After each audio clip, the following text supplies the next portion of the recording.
I've been studying the enigmatic Georgia Guidestones and was intrigued by them from the first time I heard about them well over a decade ago. Last year, I got the chance to visit them, and I'm glad I did. We shot film there on a very blustery day with dark thunderclouds threatening rain at any moment.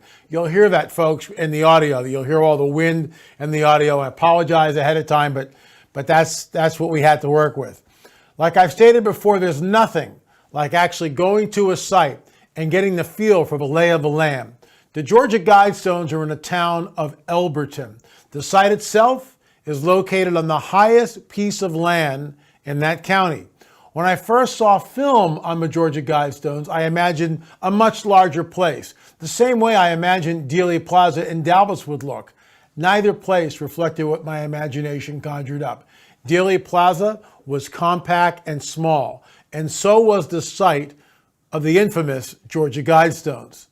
The site is now under 24-hour security camera surveillance as vandals have spray painted over the stones, resulting in security cameras being placed on a telephone pole which now surveys the entire site. There are also reports of strange rituals that have been done on the site as well. These rituals take place in the dead of night, and no one knows who's doing it or why they're doing it. These large granite stones have been erected on the site, very reminiscent of Stonehenge, as the stones rise from the ground some 14 feet and are out of place with the natural farmland which surrounds them. Carved into the granite is a message in several languages, including English, Spanish, Swahili, Sanskrit, Hebrew, Arabic, Chinese, and Russian. One of them, in particular, caught my eye when I visited the site. Here's some of the footage from that windy day. It's kind of a blustery day here in Georgia. I'm standing at the Georgia Guidestones. I've seen pictures of them. I've seen documentaries about the Guidestones. And once again, folks, unless you're here, boots on the ground, and you're looking at the lay of the land, the first thing I noticed was it was not at all like I imagined it would be. And I'm always taken aback by that. So here we are in Georgia. This is a high place. It's the highest place in this county. So it's obviously very deliberate that R.C. Christian built the Guidestones on a high place, on the highest place in this county. We're also going to see if there's any correlation with known ley lines or to connections perhaps to other sites. You can see behind me here are the Guidestones. These are made out of solid granite by a man that showed up decades ago and basically bought the land and then commissioned the stones to be cut and made and placed here. No one really knows who R.C. Christian was or is, or if that's even his real name. It's extremely enigmatic. Lots of speculation that perhaps Ted Turner had something to do with the Guidestones. We really don't know. Here's what's interesting, and this is why the Guidestones have sort of come on the map, as it were. I'm going to turn this way a little bit, and we'll take a look at this.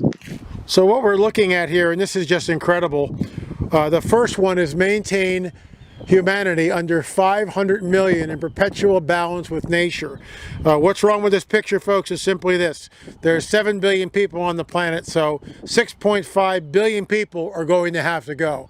Guide reproduction wisely, improving fitness and diversity. So someone has an agenda here, and we're just kind of panning down. Unite humanity with a living new language. Rule passion, faith, tradition, and all things with tempered reason. Protect people and nations with fair laws and just courts. Let all nations rule internally, resolving external disputes in a world court. Avoid petty laws and useless officials. I like that one. Balance personal rights with social duties. Prize truth, beauty, love, seeking harmony with the infinite. Be not a cancer on the earth. Leave room for nature. Leave room for nature.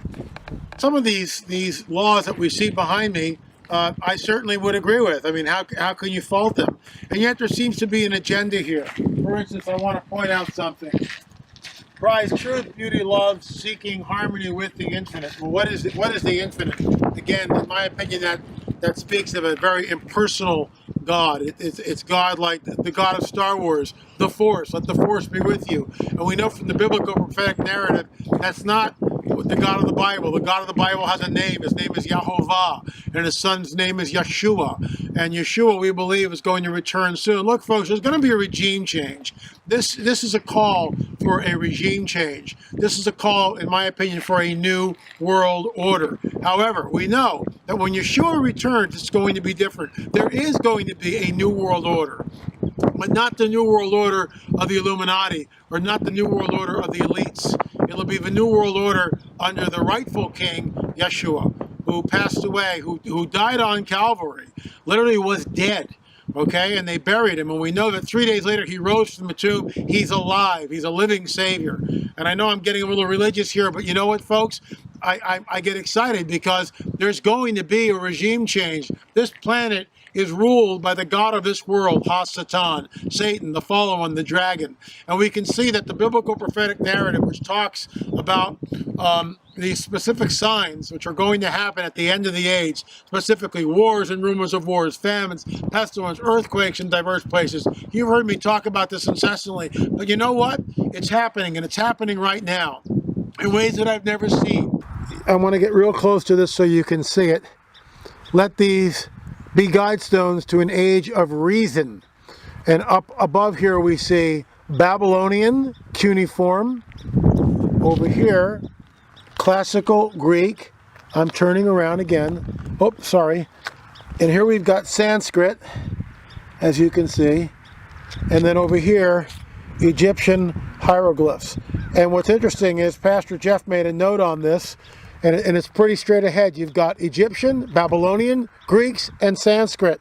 Basically, all of these were at one point in time steeped, and many of them still are, steeped in the occult.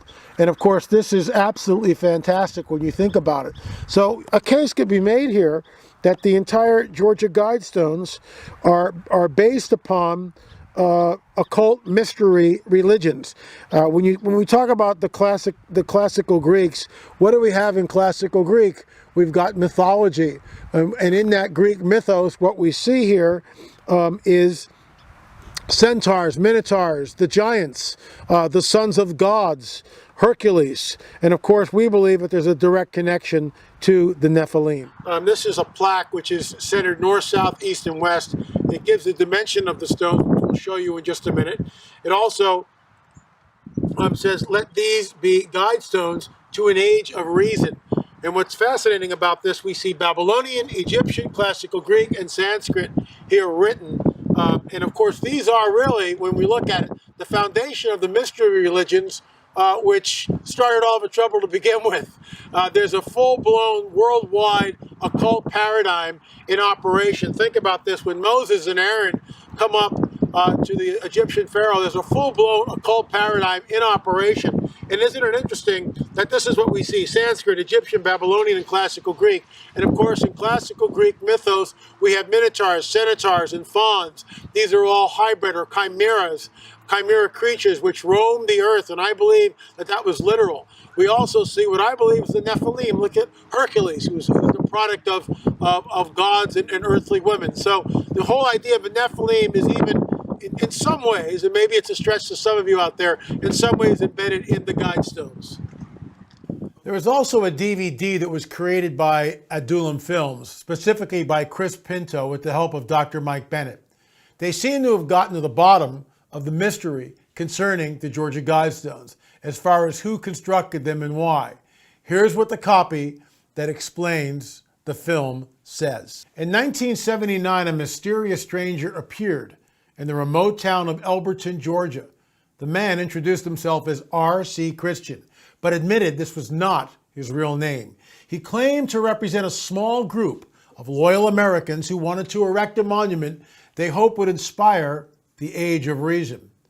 The monument was named the Georgia Guidestones, and since its completion, it has spawned a host of conspiracy theories about who or what was behind it. Written on great granite stones are 10 commands or guides that were intended to provide wisdom for mankind. But the first of them calls for a reduction of the world population to a mere 500 million. In order to achieve this, billions of people would have to die.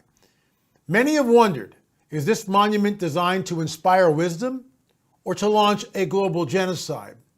Researchers have wondered for decades about the identity of R.C. Christian and the purpose of his mysterious structure. Was he part of a globalist group? Was he working with the United Nations? After a 5-year investigation, this powerful documentary presents groundbreaking information and dares to solve the mystery of who R.C. Christian really was. This film is a must-see for those who wish to learn more about the globalist use of environmentalism towards the cause of population control. Here's a portion of the film, Dark Clouds over Elberton.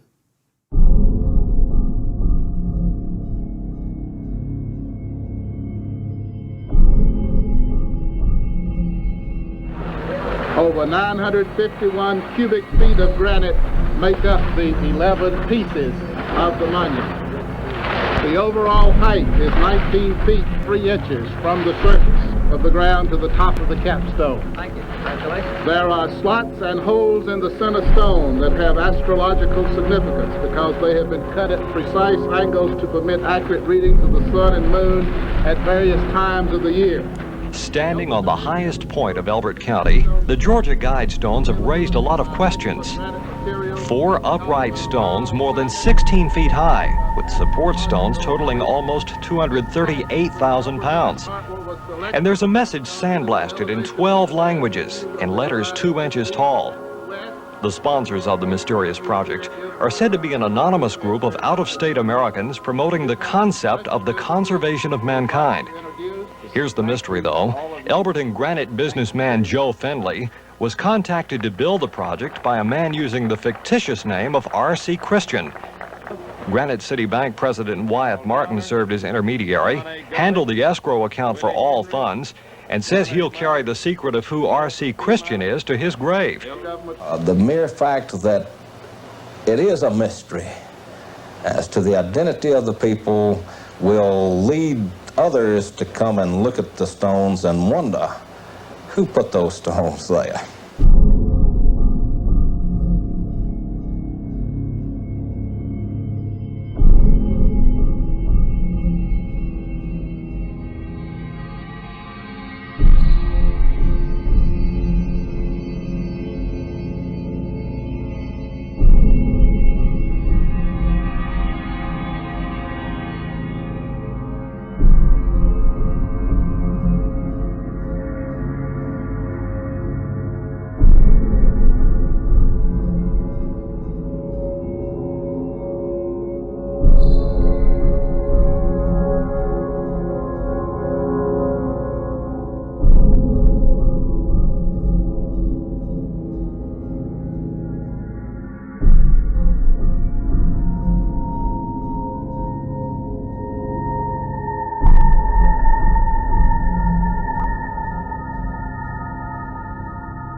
In 1979, a mysterious stranger appeared in the sleepy town of Elberton, Georgia, a city that claims the title, the granite capital of the world.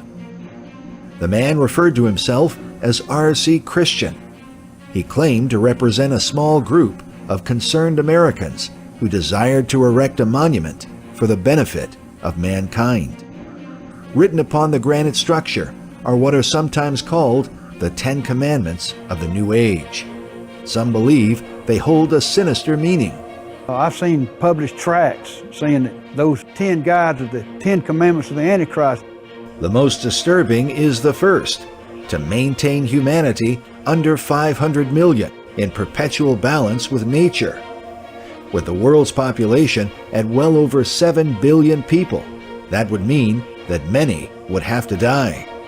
What is he advocating doing? Killing everybody else in the world? And they interpret that as meaning favoring abortion and or genocide. Of course, the only way to get us down to 500 million people is, of course, the extinction of millions upon millions, billions of innocent people.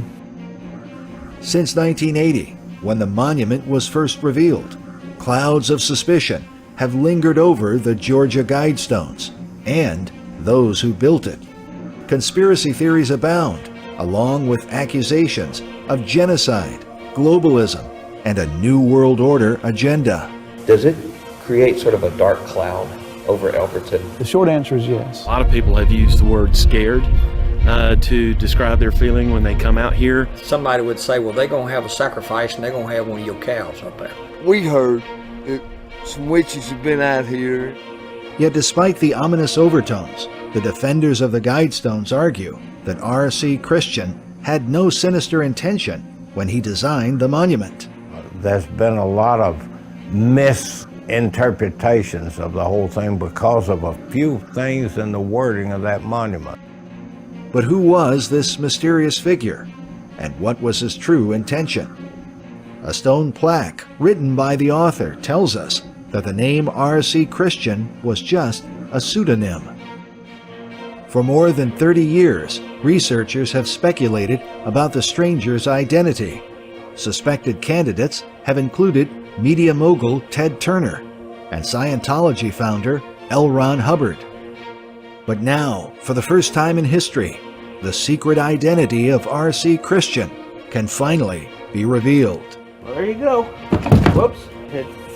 That is a letter right there from Mr. R.C. Christian. You're kidding. And we have other letters that actually connect to the R.C. Christian that built the Georgia Guidestones. This is a double life if there ever was. I'm astonished. My uncle was a very intelligent man. Being told this is not a real surprise.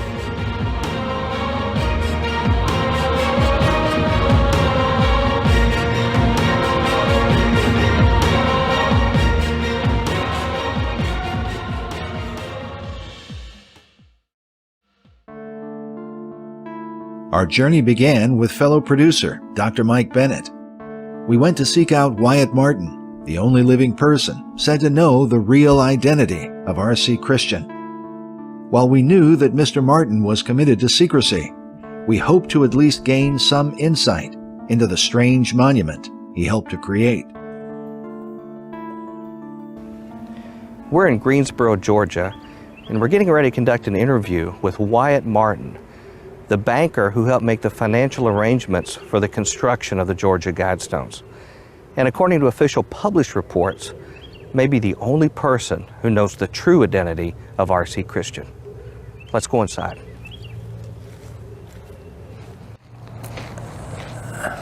How do you feel being part of the history? I don't even know it anymore. I'm just making it. I get up every morning and say, Lord, I thank you. I was able to put my feet on the floor today.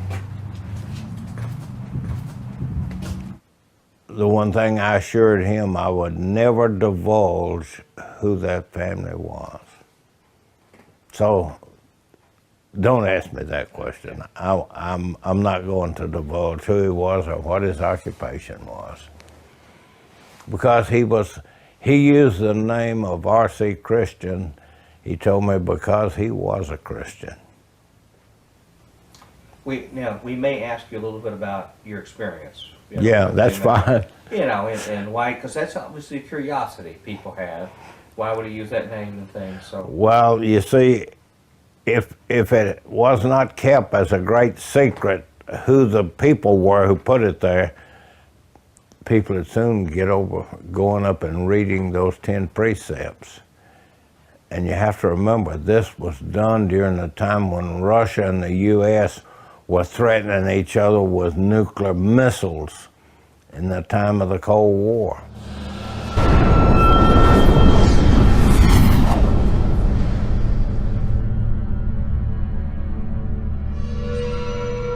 According to Wyatt Martin, the original purpose of the monument was to provide guidance for humanity in the event of a nuclear holocaust. one that might require rebuilding civilization. I can remember in the days in the 60s going down through Florida there, and you'd see fallout shelters built along the areas of the lakes there where I was fishing. And people at one time had a great fear of that occurring.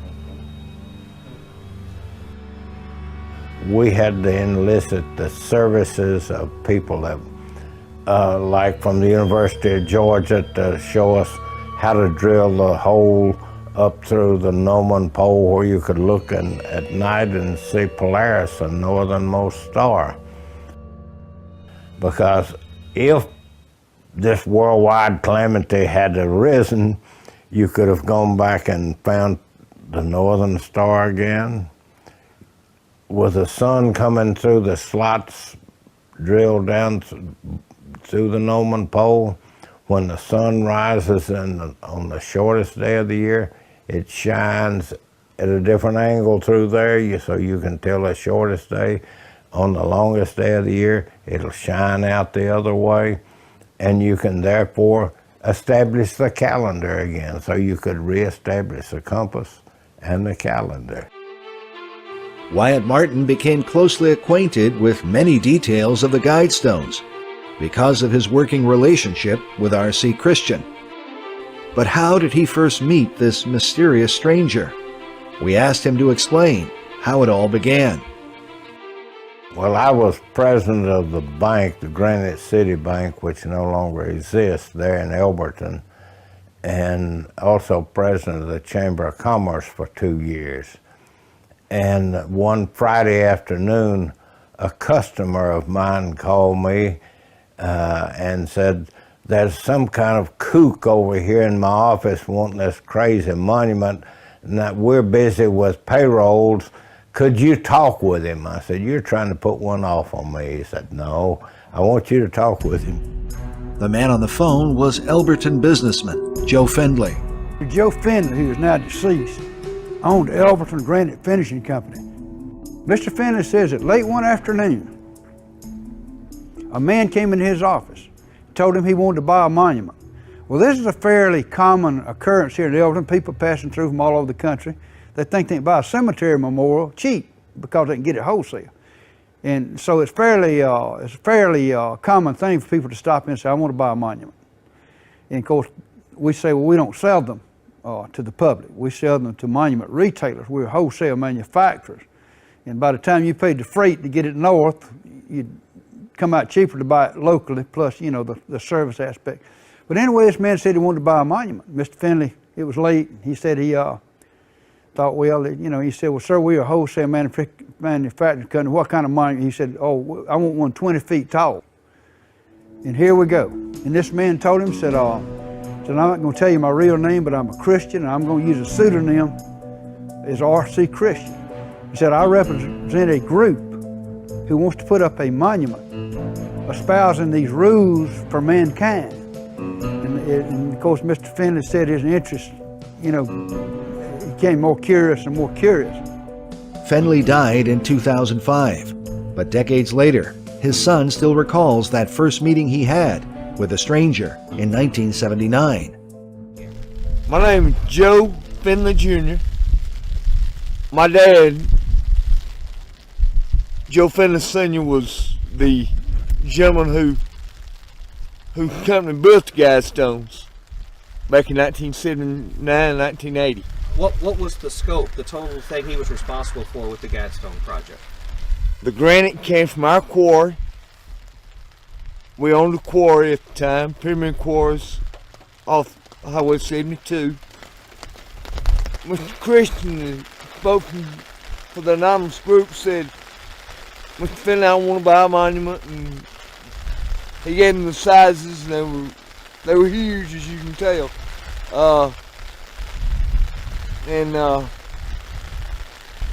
He kept on and did said, "I better listen to this man, he got some sense."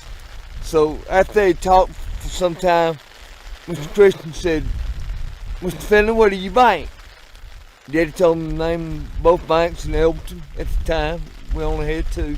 He says, "We will establish a bank account under my name, and the project will be funded through this bank account.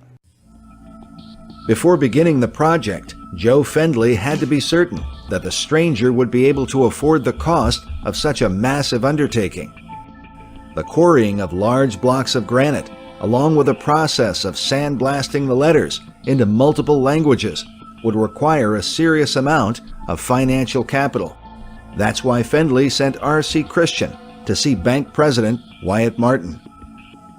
So in a few minutes, this well-dressed gentleman with a suit and a tie on came into my office and introduced himself as R.C. Christian and started telling me that he wanted to put up a monument.